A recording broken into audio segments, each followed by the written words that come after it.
cows seem to have a bad rap by some, and it all goes back to methane. UC Davis researchers say cows and other ruminants only account for 4% of all greenhouse gases produced in the U.S. But researchers here at the University of Minnesota may have found a way to cut those emissions by up to half. And the secret to change just may be in what the cows eat.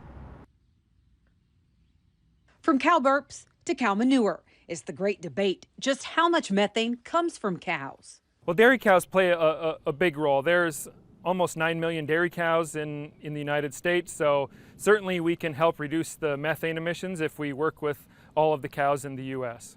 While the researchers here are not answering how much methane dairy cows emit, they're tackling another burning question. One of the questions we're trying to answer is, can we reduce methane emissions in dairy cows?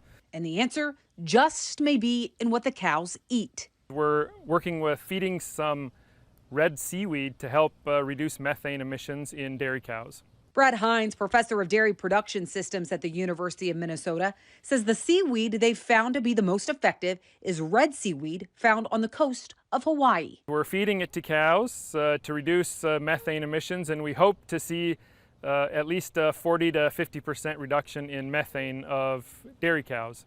Hines says the early results are promising. There's maybe some indication that it's working. It's helping to reduce some methane emissions. We're not quite sure on the numbers yet, but the project is still ongoing. He says the methane amount not only varies by time of day, but also the types of cows. One thing that we've learned is that methane is quite variable in cows. You know, cows fluctuate low in the morning, higher in the evening.